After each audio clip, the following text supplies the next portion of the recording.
오늘 성탄절인데 우리 성탄절 인사 메리 크리스마스 즐거운 성탄절이에요 하는 인사인데요. 옆에 분들하고 그렇게 인사 나누고 그리고 말씀 듣도록 할까요? 다 같이 메리 크리스마스.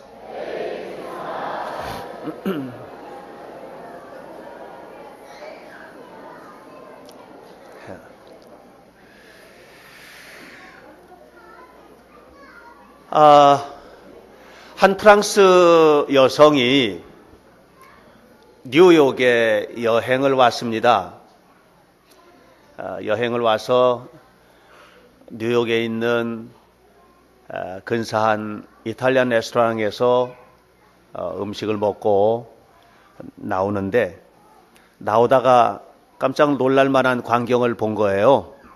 그것은 식당에서 얼마 떨어지지 않은 곳에 쓰레기통이 있었는데 그 쓰레기통에서 쓰레기를 뒤지고 있는 노숙자를 본 겁니다. 음식을 찾기 위해서 쓰레기를 뒤지고 있는 노숙자를 본 거예요. 이 여성이 노숙자를 보자마자 그 음식점에서 먹고 남은 것들을 이 외국 사람들은 남은 음식 싸가는 거 참 잘 하거든요. 이게 아주 생활화되어 있다고 봐요. 남은 피자 조각을 종이봉지에다 싸가지고 나왔는데 이 피자 조각을 들고 그 노숙자에게 다가갔습니다. 그리고 이렇게 말했습니다. 피자가 식어서 미안해요. 그래도 이것 가지고 욕이라도 하세요. 이 쓰레기통에서 음식을 찾고 있는 이 노숙자가 너무 안 돼 보였기 때문에 그렇게 이야기를 한 거죠. 노숙자가 대답합니다. 고맙습니다. 복 받으실 거예요. 이렇게 인사를 했습니다. 그런데 놀라운 반전이 거기에서 일어나게 됩니다. 이 노숙자는 평범한 사람이 아니었던 것이죠. 이 노숙자는 세계적인 배우 리처드 기어라고 하는 배우였는데 이 배우가 영화 촬영을 하고 있는 중이었던 것이에요. 그 영화의 제목은 Time Out of Mind라는 그런 영화를 찍고 있는 중이었는데 리처드 기어가 노숙자로 분장을 하고 그리고 쓰레기통을 뒤지는 씬을 찍고 있는 중이었던 것입니다. 리처드 기어가 그 당시의 상황을 회상을 하면서 이렇게 말을 했습니다. 아무도 나를 알아채지 못했습니다. 그리고 사람들이 바로 쓰레기통을 뒤지고 있는 내 곁을 지나갈 때 모든 사람들이 매우 혐오스러운 눈초리로 나를 바라보았습니다. 그런데 오직 그 숙녀만이 나에게 음식을 가져다 주면서 피자가 식어서 미안해요 하고 따뜻한 말을 건네 주었습니다. 이것은 나에게 있어서 결코 잊지 못할 경험입니다. 라고 당시를 회상했습니다. 영화를 먼 곳에서 눈치채지 못하게 영화를 찍고 있었던 이 영화 스태프들은 영화를 찍고 있는데 한 여성이 다가오자 사실 필름이 아깝거든요. 끊으면 그럼에도 불구하고 그 여성이 다가오는 그런 것들을 막지 않고 그대로 그것을 다 촬영을 했다고 합니다. 왜 그렇게 했느냐라고 물었을 때 세상이 아직도 이렇게 따뜻하다는 것을 보여주고 싶어서 그래서 촬영을 계속하고 카메라를 끄지 않았다고 이야기를 했습니다. 올해 있었던 얘기예요. 사랑하는 여러분, 다 식은 피자 한 조각으로도 세상을 아름답게 할 수 있는 그런 시대를 우리가 살고 있어요. 다 식어서 그냥 둬도 보통 사람 같으면 먹지 않을 그 작은 차가운 피자 한 조각이 세상을 따뜻하게 만드는 그런 장면을 우리는 이 경험을 통해서 보게 됩니다. 크리스마스가 되면 예수님께 선물 드리죠. 여기 앞에 맛있는 케이크도 준비가 되어 있고 또 여러분들은 예수님께 정성껏 성탄 축하 헌금을 생일 선물로 준비하셨을 것입니다. 또 친구들과 선물을 나누고 예전 같으면 굉장히 많은 카드를 저도 받았을 텐데 이제는 카드 안 오고 문자로 다 오거든요. 정말 많은 문자를 생일 축하합니다 하고 문자를 받았습니다. 오늘 성경의 기록을 보면 예수 탄생의 소식을 들은 동방박사들이 아기 예수님께 선물을 드리는 장면이 기록되어 있습니다. 황금과 유향과 모략을 선물로 드렸습니다. 들에서 양을 치던 목자들도 예수님에게 와서 경배하면서 그들의 마음을 그리고 축하를 선물로 드리고 있는 장면을 우리가 함께 보았습니다.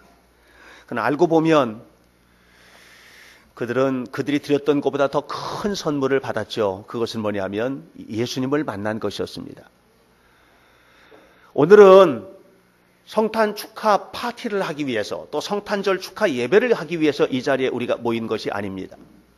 이 자리에 모인 우리는 예수님께서 이 땅에 오신 그 사건을 마음에 새기고 또 우리가 예수님처럼 어떻게 이 세상을 살아갈 것인지를 결심하고 결단하는 그런 예배를 위해서 이곳에 모인 것을 기억하시기를 축복합니다. 오늘 공동체, 현대교회 공동체로 모인 이 예배를 통해서 우리가 만나는 예수님은 우리에게 선물을 주시는 예수님이거든요. 그럼 예수님께서 우리에게 어떤 크리스마스 선물을 주셨을까요? 오늘 저는 세 가지 여러분들과 함께 이야기를 나누려고 합니다. 그 첫 번째는 고난 가운데 있는 사람들에게 예수님은 선물로 오셨습니다. 동방박사들은요, 별을 연구하는 사람들이에요. 굉장히 공부도 많이 한 박사들이죠. 바로 이 별을 연구하는 박사들이었던 동방박사들이 별을 보고 메시아의 탄생을 직감적으로 눈치챘습니다. 동방박사들은 성경도 공부했던 사람들이거든요. 그래서 메시아가 탄생한 것을 알고 성경을 따라 바로 이스라엘 땅으로 왔습니다. 머나먼 길을 걸어왔습니다. 사막을 건너 왔습니다. 고난의 길을 걸어온 것입니다. 그리고 어두운 밤도 그들은 걸어서 예수님을 만나기 위해서 찾아왔습니다. 왜 왔느냐 하면 진리를 발견하기 위해서 온 것입니다. 이 땅에 진리로 오신 예수님을 만나기 위해서 온 것이죠. 그리고 황금과 유향과 모략을 선물로 드렸습니다. 예수님은 먼 길을 마다하지 않고 찾아온 그들에게 더 큰 선물을 주셨죠. 그 선물은 뭐냐면 예수님께서 그들을 만나 주신 것입니다. 어떤 사람에게 예수님은 오셨느냐 하면 고난 가운데 있지만 믿음을 잃지 않고 주님 안에 살기를 원하는 모든 사람들에게 주님은 큰 기쁨의 좋은 선물이 되심을 기억하시기를 바랍니다. 목자들은 밤에 들에서 양을 쳤습니다. 목자들이 들에서 양을 치던 그 지역은요, 낮에는 햇볕 때문에 너무나 뜨겁거든요. 밤에는 햇볕이 딱 떨어지고 나면 굉장히 춥습니다. 낮에는 뜨겁고 밤에는 춥고 한 바로 그런 지역에서 양을 쳤습니다. 그런데 이 목자들이 밤에도 양을 쳤거든요. 양 틈에서 너무너무 추우니까 양 틈에서 몸을 비비면서 쉬고 있던 바로 그 목자들입니다. 그 목자들에게 기쁨의 소식이 들렸습니다. 그것은 오늘 성경 누가복음 2장에서 이야기하고 있는 것과 같은 그런 말씀이 선포가 된 것입니다. 성경은 이렇게 말합니다. 지극히 높은 곳에서는 하나님께 영광이요, 땅에서는 기뻐하심을 입은 사람들, 하나님이 기뻐하신 사람들 중에 평화로다, 이렇게 이야기를 하고 있습니다. 생존을 위해서 낮에는 뜨거운 떼약볕을 이기고 밤에는 엄청난 추위를 이겨내면서 생존을 위해 일하고 있는, 고난당하고 있는 이 동방의 작은 그 목자들 속에 예수님께서 오셨다는 것이죠. 그러니까 동방박사들은 진리를 위해서, 진리를 탐구하고 진리를 찾기 위해서 고난의 길을 걸어온 사람들이고, 또 목자들은 생존을 위해서, 먹고 살기 위해서 밤이고 낮이고 고난을 당하던 사람들이었는데, 그 사람들에게 예수님은 기쁜 소식으로 와 주신 것입니다. 1973년에 노벨 문학상을 수상했던 패트릭 화이트라고 하는 호주 사람이 있는데요. 이 패트릭 화이트가 노벨상을 받을 때 이런 얘기를 했어요. 사람들은 저마다 자신의 발전과 진보를 위하여 살아갑니다. 그런데 언제 진보하는가? 진보하고 발전하는 것은 언제 하느냐? 자신이 겪은 고난의 양만큼 진보하고 발전합니다. 그랬습니다. 그러니까 이 패트릭 화이트는 어려서 호주와 영국을 왔다 갔다 하면서 정말 고난을 많이 겪었거든요. 엄청난 고난을 겪었던 여성이었는데, 그런데 이 패트릭 화이트가 그런 고난들이 자기가 문학적으로 성장하는데 큰 도움을 주었다는 거예요. 그리고 이런 고난 속에서 자기가 마치 아기를 낳는 것처럼 낳았던 작품들이 노벨상을 수상하게 했다는 것이죠. 그러니까 고난이라고 하는 것이 자기에게는 발전의 동기가 되고 또 성장의 기회였다 하는 그런 얘기를 이 패트릭 화이트가 하는 것입니다. 그런데 저는 여기에 조금 반기를 제기하고 싶은 것이에요. 아무리 고난이 이렇게 유익을 주는 것이라 할지라도 고난당하는 것을 즐거워할 사람은 아무도 없죠. 여러분, 고난이 여러분에게 발전 주는 것은 분명히 맞는데 그 발전 때문에 정말 숨막히는 고난을 당하고 싶으신 분 손 들어보세요.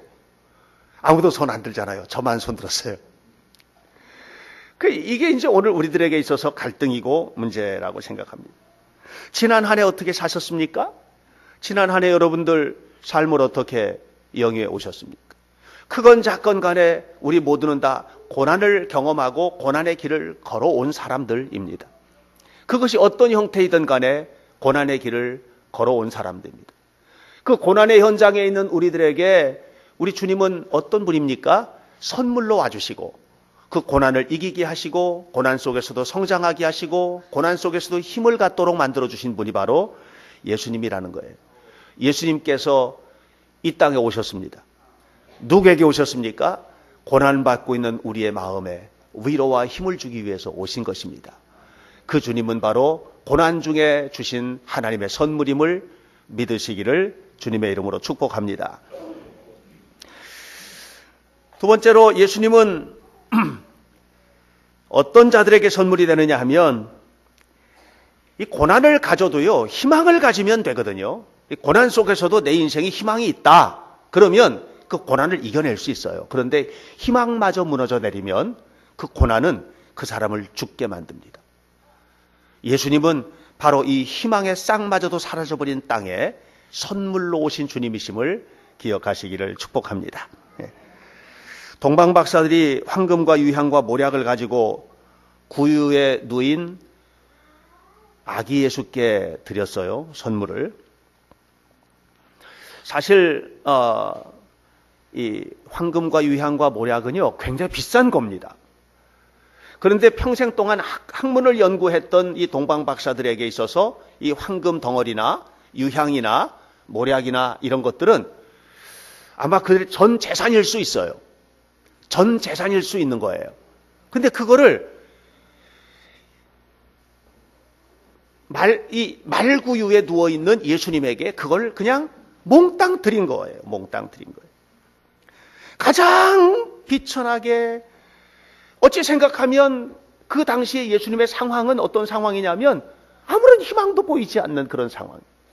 그런 아기에게 황금과 유향과 모략을 선물로 드린 것입니다.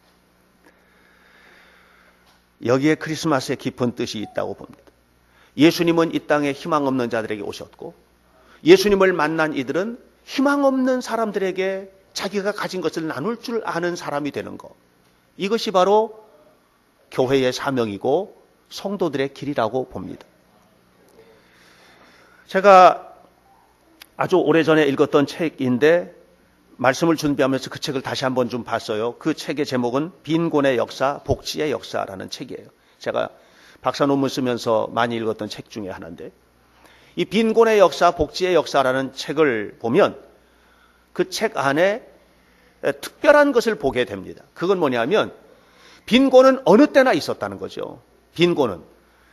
복지도, 그 빈곤한 사람들을 도와주는 복지도 언제나 있었다는 것이죠.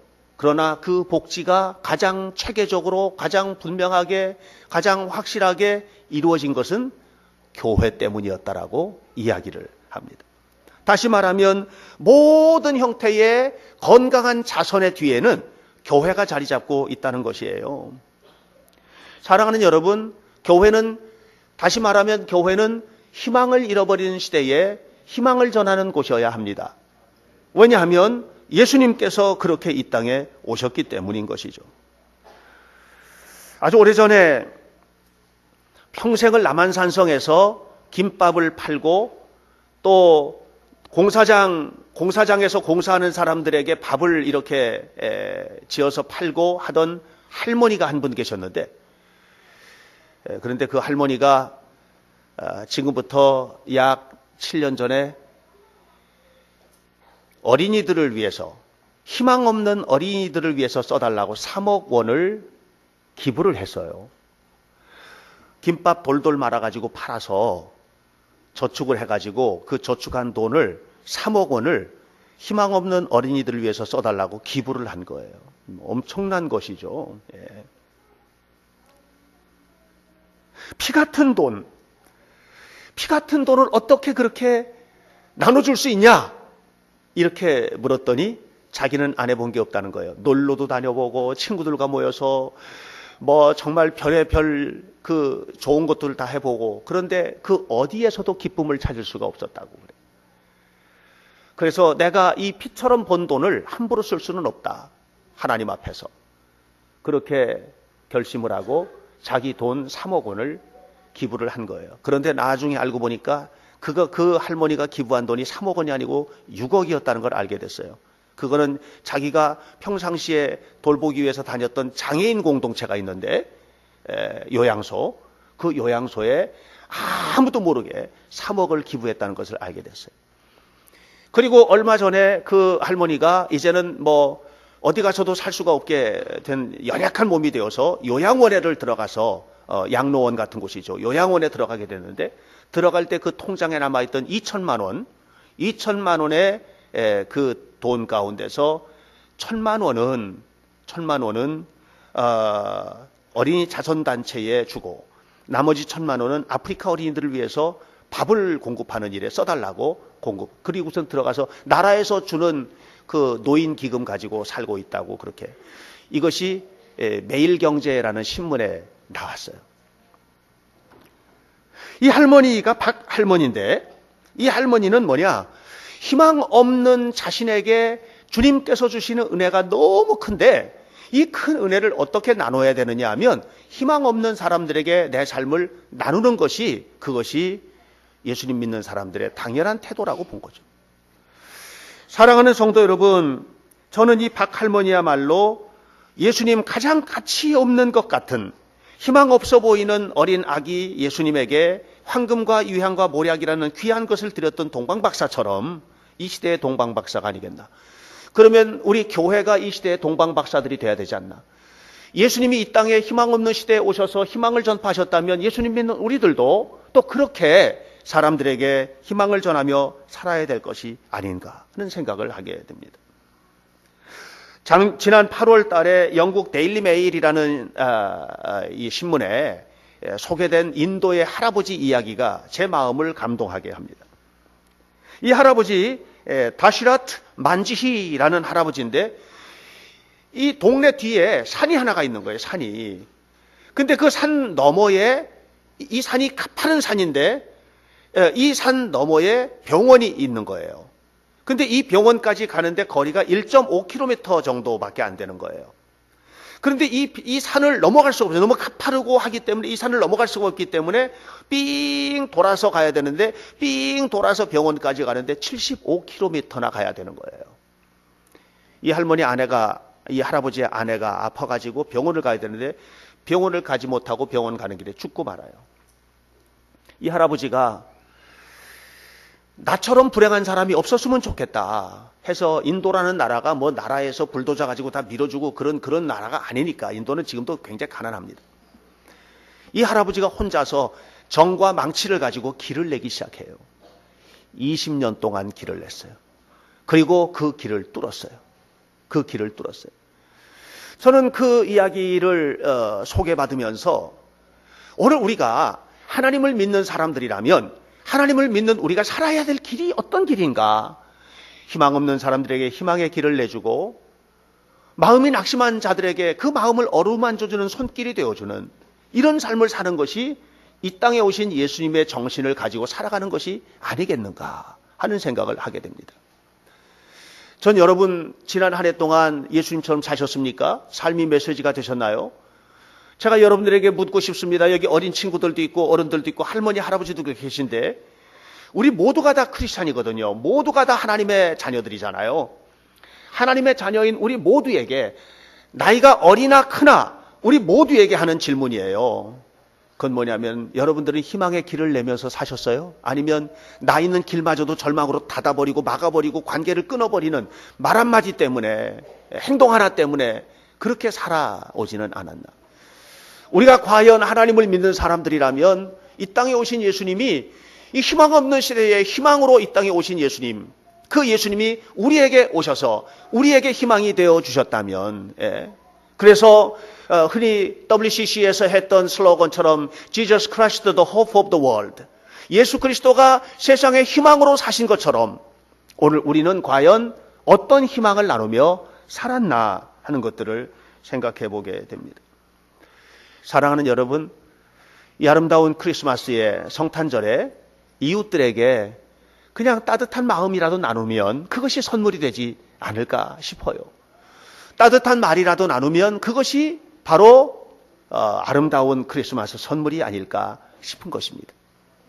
희망 없는 사람들에게 희망으로 오신 예수님, 그 예수님을 믿는 모든 사람들이 희망 없는 시대에 희망으로 살아가는 은혜가 있기를 주님의 이름으로 축복합니다. 마지막으로 동방박사들이 예수님을 찾아왔을 때, 이 동방박사들이 예수님을 찾아왔을 때 동방박사들이 어디를 갔냐면 예루살렘 왕궁을 갔어요. 왜냐하면 이 이스라엘의 왕으로 예수님이 오셨다, 메시아가 이스라엘의 왕으로 오셨다고 알고 있기 때문에. 왕은 어디 살아요? 왕궁에 살잖아요. 그래서 왕궁으로 예수님을 만나러 간 거예요. 그런데 예수님은 거기 태어난 게 아니라 베들레헴 마국간, 그것도 말구유에 예수님께서 태어나신 거예요.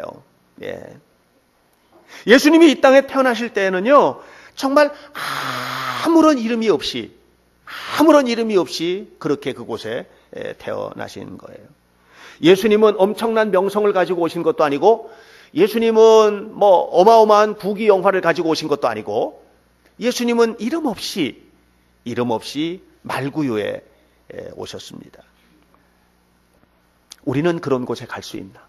선물로.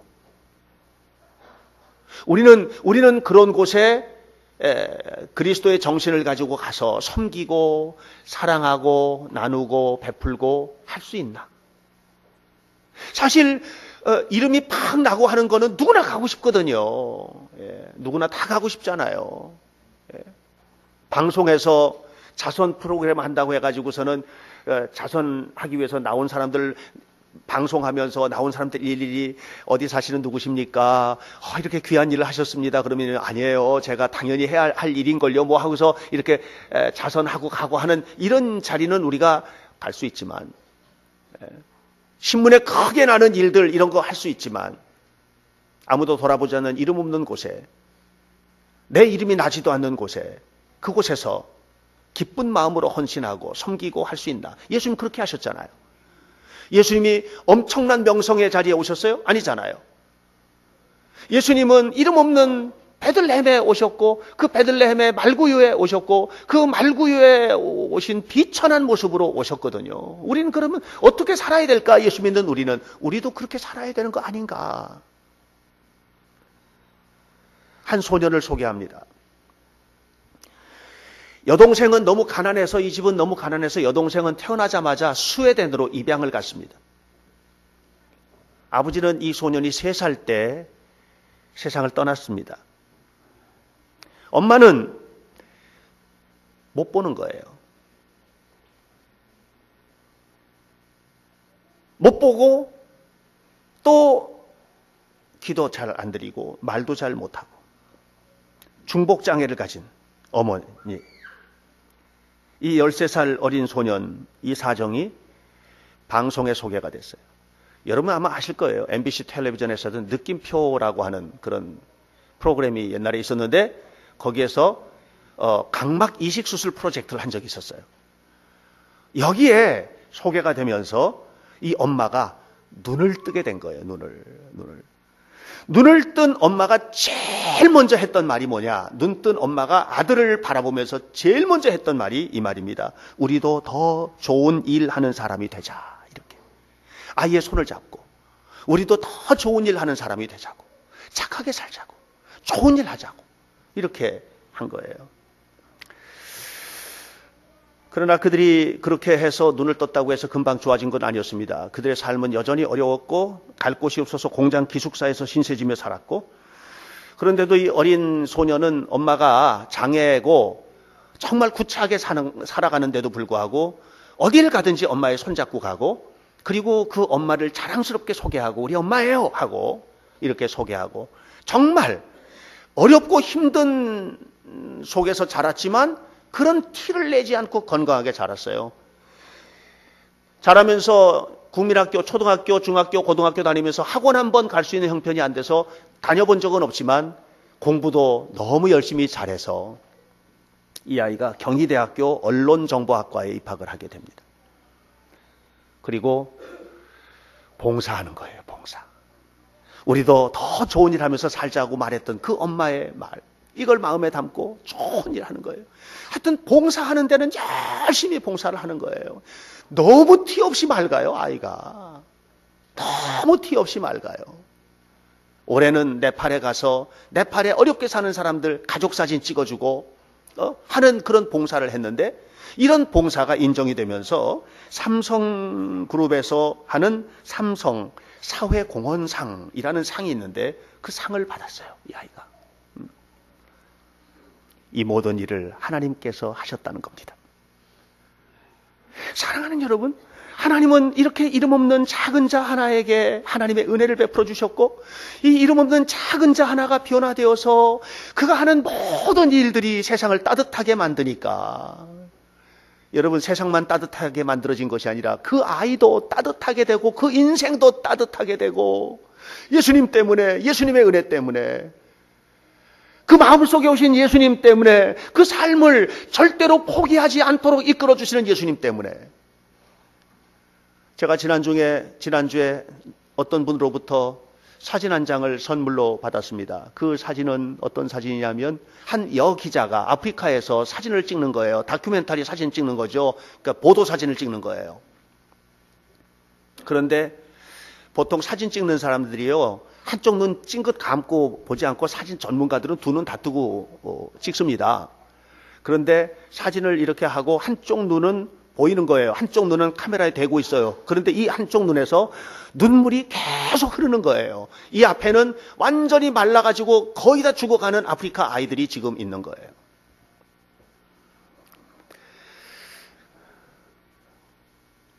제가 그 사진 보낸 사람에게 이렇게 답을 보냈어요.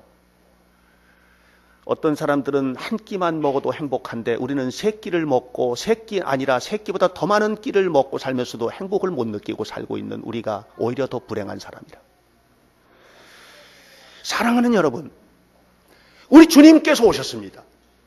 우리 주님께서 이 땅에 오셨습니다. 우리 주님께서 우리 마음에 오셨습니다. 우리 주님께서 이 사회에 오셨습니다. 2000년 전에 오신 것으로 끝난 것이 아니고 우리 주님은 오늘도 오셨습니다. 내일도 오실 것입니다. 영원히 우리 가운데 오실 것입니다. 주님의 마음에는요, 이름 없는 사람이 없습니다. 이 땅의 모든 사람에게 찾아오십니다. 주님에게는 희망 없는 사람이 없습니다. 주님이 오시면 그 절망의 자리가 희망의 자리가 됩니다. 어떠한 고난과 어떤 삶에 낙심할 일이 있다 할지라도 주님이 오시면 그 고난을 이겨낼 힘이 생기기 때문에 주님을 만난 사람에게는 더 이상 고난이 아닌 것입니다. 그래서 우리 주님은 선물이십니다. 고난당하는 자에게 선물로 오셨습니다. 희망 없는 세상에 선물로 오셨습니다. 아무런 이름도 없는 비천한 자들에게도 예수님은 선물로 오셨습니다.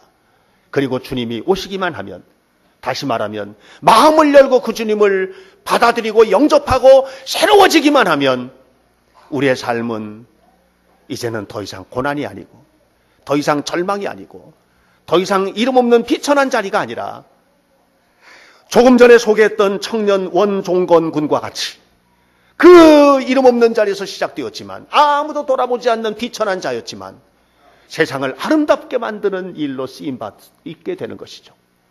사랑하는 성도 여러분, 오늘 크리스마스입니다. 오늘 성탄절입니다. 예수님 이 땅에 오신 축복의 날입니다. 예수님 우리에게 오셨습니다.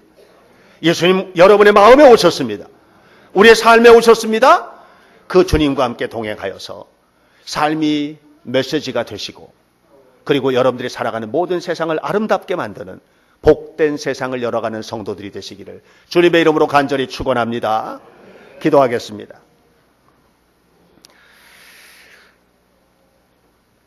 크리스마스를 맞이한 우리 모두가 가장 약하고 천한 자에게 내 인생의 가장 값진 것을 나눌 것을 결심하고 결단하게 하옵소서.